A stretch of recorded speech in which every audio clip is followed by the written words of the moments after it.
500 halaman yang menulis tentang keabsahan nasab Ba'alawi.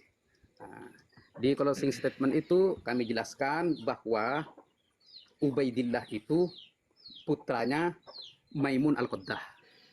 Sumbernya dari mana? Sumber datanya dari mana? Kami ambil dari kitab Al-Burqah Al-Musyikoh, karya tulis Ali As-Sakron dalam sebuah syairnya, wa biwalidihil Maimun Ubaidun. Nah, di sini. Video kali ini akan membuat kelompok Lawi akan semakin ngilu perasaannya. Kenapa? Karena pada sesi ini ada satu anak muda NU yang melakukan kerja-kerja penelitian dan mereka menemukan bahwa rupanya memang berdasarkan data yang ada, jadi ini bukan ngarangnya, berdasarkan data yang ada, rupanya memang yang namanya Ubaidillah itu bukan Ahmad bin Isa. Lalu pertanyaannya kemudian, dia anak siapa? Ini coba kita simak videonya biar kita tidak gagal paham, dan sekali lagi jangan mengandalkan emosi untuk menjawab tesis ataupun hasil penelitian ini. Nah, di bawahnya itu diterangkan wahakadza huwa huna, dan begitulah huwa, dia Ubaid itu, huna, di sini. Nah, disebutkan nasabnya secara lengkap katanya, kemudian silsilahnya dan manuskripnya. Nah, kemudian kecerdikan Ali As-Sakron untuk mencangkokkan nasabnya, annahu, bahwa sesungguhnya Ubaid itu adalah putra Ahmad bin Isa. Nah, di sini standar gandanya. Pengalihan dari Ubaid bin Maimun kepada Ubaid bin Ahmad bin Isa. Nah, di buku bantahan ini kami juga menjawab di buku keabsahan itu ada bab tertulis bahwa Ubaidillah dan Abdullah. Nah, kami bantah Ubaidillah bukan Abdullah. Kenapa? Nah, berdasarkan tarikh Al-Ubaidili itu, bahwa Ubaidillah itu bukan Abdullah. Kenapa begitu? Karena anak-anaknya Abdullah itu yang ditulis oleh Al-Ubaidili dalam kitab sejarahnya itu beda dengan Ubaid yang ditulis oleh Ba'alawi. Beda. Jadi ini beda orang. Nah, oleh karena itu kami dibantu sama teman-teman tim kajian yang kami bahas setiap malam di komandannya Gus Hasan. Ya, ada Alkemi, ada Bang Faku, terus ada Bani Arsadi. Ini teman-teman tim yang membantu kami untuk pencarian data. Alhamdulillah ketemulah data pendukung untuk memastikan bahwa Ubaid yang disebut oleh Ali As-Sakron dalam syairnya Al-Maimun itu ditemukan oleh teman-teman Alkemi dan Bang Faku itu tertulis di kitab Sir A'lamin Nubala. Nah, ini data pendukung untuk memastikan. Ini bukan asumsi, tapi berdasarkan data pendukung. Kalau memang nanti mereka atau tim mereka atau mungkin binnya mau membantah, silahkan. Bantah dengan ilmiah, silahkan bantah dengan data. Bukan cacian yang kami harapkan. Agar umat bisa menilai mana yang benar dan mana yang salah. Jadi di kitab Sir A'lamin Nubala, terus di kitab ada 2 kitab lainnya itu untuk sebagai kami jadikan sebagai data pendukung bahwa Ubaid itu putranya Maimun Al-Qaddah yang dijuluki sebagai Mansuril Yaman, yang menolong orang-orang Yaman waktu itu. Terus Maimun Al-Qaddah itu diutus oleh pimpinan Az-Ziyadiyah yang sekarang ma'ruf dengan Az-Zaidiyah, juga disebut bahwa mereka itu adalah Ismailiyah, berarti kan kaum Syiah. Nah, untuk membawa kabar gembira atas datangnya Imam Mahdi Al-Muntadhar. Sehingga Maimun itu dengan Ubaid mendirikan dinasti yang disebut dengan Fatimiyah di Maroko, sehingga meluas ke sebagian dari Afrika dan Mesir. Terus berkembang dan meluas dinasti Fatimiyah itu, sehingga di kepemimpinan Salahuddin Al-Ayyubi atas instruksi atau usulan dari Syekh Abdul Qadir Jailani disuruh perangi dan disuruh bantai mereka itu karena dianggap membahayakan umat, dianggap membahayakan agama, dan dibantailah mereka itu. Sisa dari mereka yang sedikit itu pergi lagi ke Yaman. kemudian berkembang biak dan mendirikan sekte-sekte baru dengan takiyahnya, bahwa mereka itu bukan orang Syiah seperti itu. Dan ya sukses di abad ke-9 sampai abad ke-10, mereka itu mengaku bahwa Ubed leluhur mereka adalah putra dari Ahmad bin Isa. Ya, semoga ini sampai di telinga mereka dan diverifikasi.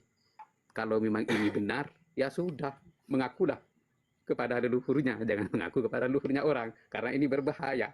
Dan ini diancam oleh baginda dalam sebuah sabdanya, fal jannatu alaihi haram. Orang yang mengaku bapaknya padahal dia tahu bahwa itu bukan bapaknya, fal jannatu alaihi haram, maka surga haram baginya. Oleh karena itu semoga ini sampai di telinga mereka dan diverifikasi kalau memang ini benar dengan data pendukung kitab sezaman, kitab sejarah yang sezaman, segera bertakwa kepada Allah dan mengakui yang asli seperti itu. Kalau memang mereka ingin membantah, ya datangkan bukti kitab sezaman kalau memang Ubed itu bukan anaknya Maimun, akan tetapi anaknya Ahmad bin Isa. Kalau memang benar itu, ya datangkan bukti dong. Ya, datangkan bukti. Baru bantah kami. Seperti itu, teman-teman. Ya, terima kasih. Dan ini lagi, Kiai, bentar Kiai. Ini bukan rekam ulang ya, tapi tambahan dibuat untuk kita buat VT lagi terkait dengan kenapa Bani Balawi ini benci betul dengan Syekh Abdul Qadir Al-Jilani. Ini tolong disampaikan. Ya, kita mulai lagi di hitungan ketiga ya, host. Biar Kiai Anjar ini juga. Oke. Ya, oke. Sebentar. Ya, steril dulu. Sudah di-mute semua ya. Sebentar, Pak hidupkan rekamannya dulu, sebentar. Ya, mulai ya. Setelah kami talaah, kenapa mereka itu selalu berkuar-kuar? Kaki Habib yang bodoh lebih utama dengan 70 kepala kiai yang alim. Nah, di sini kan ada indikasi mereka itu membenci para kiai. Itu istinbatnya dari mana? Kalau memang itu perkataan yang benar. Dari Al-Quran kah? Atau dari Al-Hadis kah? Tidak ada. Tidak akan pernah ditemukan ada sebuah dalil yang diambil oleh mereka untuk pernyataan itu dari Al-Quran dan dari Al-Hadis. Nah, di sini, kalau memang itu begitu, maka mereka itu kan sangat membenci para kiai. Nah, dulu 2019, pasca Pilpres, saya ketemu dengan Kiai Agus Sunyuto, Ketua Les Bumi Nusantara Nasional. Ketua Les Bumi Nasional, penulis Atlas Wali Songo.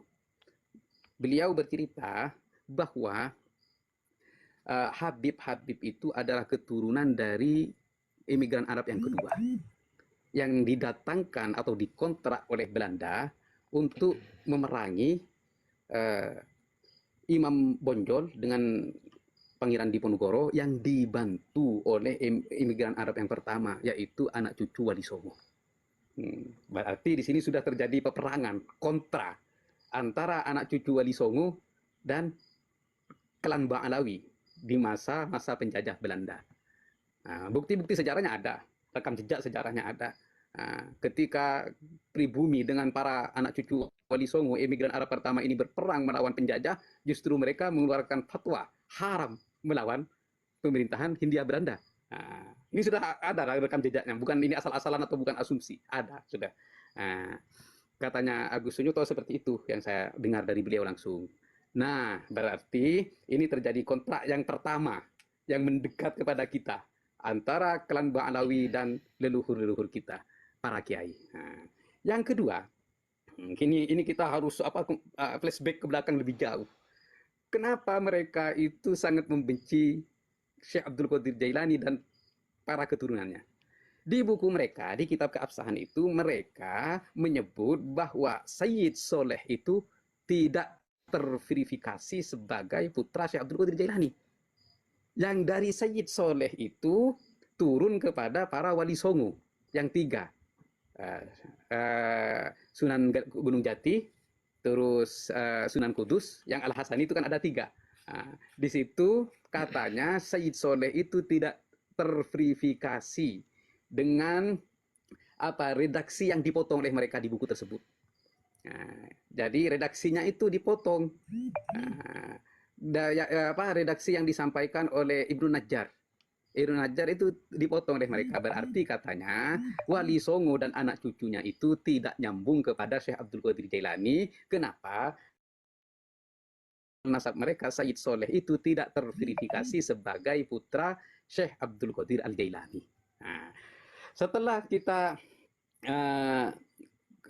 kaji apakah benar apa yang disampaikan mereka itu, bahwa Sayyid Soleh itu tidak terverifikasi sebagai putranya Syekh Abdul Qadir Jailani, kami temukan kitab yang ditulis oleh Ibnu Najjar tersebut yang menanyakan langsung kepada salah satu putra Syekh Abdul Qadir Jailani yang bernama Abdul Razak.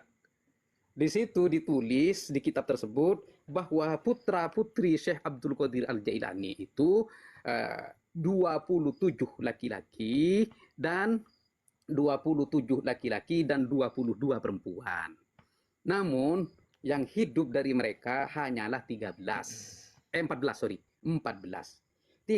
laki-laki dan 1 perempuan yang bernama Fatimah. Nah, dari 13 itu kami baca dan kami nukil, dari 13 itu kami jawab statement mereka atau pernyataan mereka yang mengatakan bahwa nasab Wali Songo itu tidak nyambung kepada Syekh Abdul Qadir Jailani karena pongkol nasab mereka yang bernama As-Sayyid As-Soleh itu tidak pernah terverifikasi. Kami tulis bahwa Sayyid Soleh itu adalah salah satu putra Syekh Abdul Qadir Jailani yang ke-11. Ada di situ lengkap. Ini kitab zaman. Karena Ibnu Najjar itu menanyakan langsung kepada Abdul Razak, salah satu putra dari Syekh Abdul Qadir Jailani. Bahkan di kitab-kitab menakibnya Syekh Abdul Qadir Jailani, Syekh Abdul Qadir Jailani itu masyhur dengan sebutan Abu Soleh. Nah, ini loh yang dihilangkan oleh mereka. Kedengkian mereka terhadap Syekh Abdul Qadir Jailani dan keturunannya. Syekh Abdul Qadir Jailani di kitab-kitab menakibnya itu disebut dengan Abu Soleh. Ini sudah masyhur syuhra wal istifadah. Namun ya kejahatan ilmiah atau pengkhianatan ilmiah mereka yang sengaja menghapus As-Sayyid Soleh itu dari catatan putra-putranya Syekh Abdul Qadir Jailani. Ini sudah menabrak kaidah dan ini sudah berupaya jahat untuk menghilangkan salah satu putra Syekh Abdul Qadir Jailani itu yang turun kepada silsilahnya kepada Wali Songo. Nah, di sinilah berarti ada indikasi dendam, ada indikasi benci, sehingga walaupun ini sudah syuhra wal istifadah dan bahkan Syekh Abdul Qadir Jailani itu dijuluki dengan Abu Soleh sama mereka itu sengaja mau dihilangkan. Mungkin mereka itu tidak akan ada dari anak cucu Wali Songo yang akan menelusuri tulisan mereka itu. Ya, mereka salah. Ya, anak cucu Wali Songo ini sekarang lagi berjuang untuk melawan kebohongan mereka kan. Iya. Ya mungkin saya rasa kalau mereka normal pasti malu lah dibantah seperti itu. Akan dibantah dan dijelaskan bahwa ada upaya kebohongan mereka untuk menghilangkan atau mengubur dalam-dalam salah satu putra Syekh Abdul Qadir Jailani yang turun-temurun ke Indonesia ini. Seperti itu, teman-teman. Semoga ini sampai di telinga mereka dan mereka semoga ke depan lebih berhati-hati di dalam mencatat atau membuat redaksi yang salah, mengkhianati kaidah ilmu nasab dan mengkhianati kaidah keilmuan. Seperti itu, teman-teman. Ya, makasih Yai. Yai. Saya langsung nanya, karena ini menarik sekali ya Kiai ya. Artinya Mantap.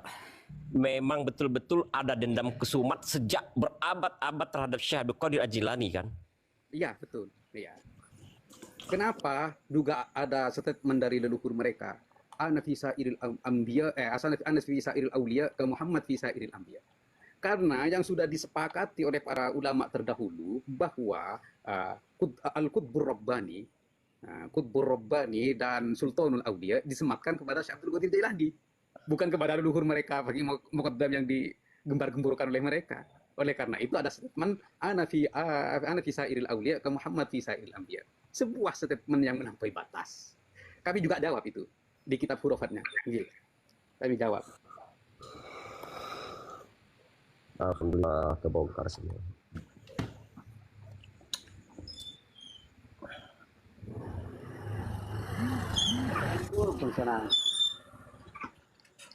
Jadi mereka itu memaksakan kehendak untuk memuja-muja leluhur mereka yang pada zamannya itu tidak ada seorang pun yang memuja leluhur mereka. Mereka gelarkan Fakih Muqaddam itu sebagai fakih. Dan berarti kalau fakih itu Assalamualaikum. salam nggih. Berarti kalau Yai nggih, ngapunten niki niku wau keliling-keliling. Ada yang kenal selalu ndak? selalu. Lalu itu pribumi. Yai. Bumi, kenapa? Nah, itu roomnya lagi rame di Koyai Muhibin itu.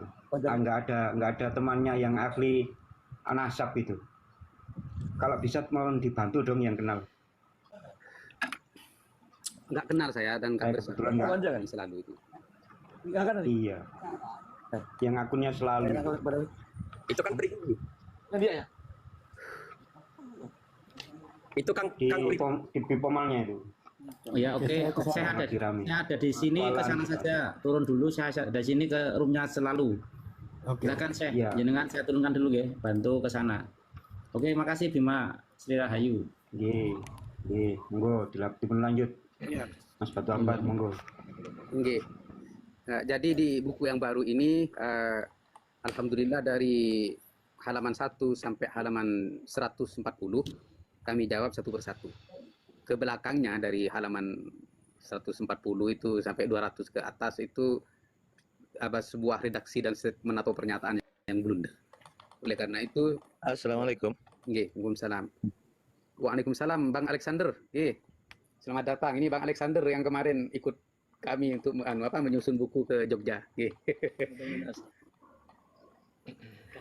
Nah, jadi insya Allah buku ini insya Allah nanti estimasinya 60-an lah, 60 halaman atau 60 lebih dikit untuk menjawab Untuk menjawab 500 halaman buku mereka. Dan insya Allah di buku ini nanti bisa membantu teman-teman untuk menjawab setiap dalil yang mereka pakai atau Muhibin pakai. Nah, karena di sini dijawab dengan dalilnya. Seperti itu teman-teman. Oke. Mudah-mudahan. Insya Allah mulai besok akan Gus Hasan ikut kami ke Madura. Mulai besok ini finishing. Setelah finishing selesai 2 buku ini, maka Gus Hasan kembali ke Jogja untuk mencetaknya. Insya Allah bulan depan, bulan Desember sudah bisa di launching nanti. Ya, kita siap mengawal launchingnya, Kiai, insya Allah. Jadi memang diskursus nasab ini sangat menyiksa kelompok Lawi, sahabat. Kenapa? Karena pertanyaan Kiai Imat saja belum bisa dijawab. Kini muncul lagi hasil penelitian yang memang betul-betul faktual berdasarkan data dari kitab-kitab yang ada. Oleh karena itu kita mau menyarankan kepada kelompok Lawi sebaiknya ke depan ini kalau mau menjawab setiap ada tesis yang muncul ataupun hasil penelitian tentang bagaimana rungkatnya nasab dari kalian, sebaiknya jangan dijawab dengan amarah, jangan dijawab dengan caci maki, jangan dijawab dengan framing, tapi jawablah dengan data sebagaimana yang dilakukan oleh anak-anak muda NU ini. Mereka berupaya mengungkapkan fakta dengan data-data yang akurat, sehingga memang bagi kalian sekali lagi ini akan sangat menyiksa. Kenapa? Karena sampai hari ini Anda semua tidak mampu melakukan hal yang sama ataupun menjawab apa yang menjadi hasil kajian dan penelitian dari Kiai Manudin Usman Al-Bantani ataupun Gus Hasan bersama timnya. Oleh karena itu penting kami pertegas ya, bahwa selama kajian-kajian ilmiah ataupun hasil penelitian yang dikeluarkan oleh kalangan muda Nahdien itu tidak bisa dijawab oleh mereka, maka pada posisi itu nasab kalian betul-betul rungkat-rungkatnya. Demikian, wallahul muwaffiq ila aqwamit thoriq. Wassalamualaikum warahmatullahi wabarakatuh.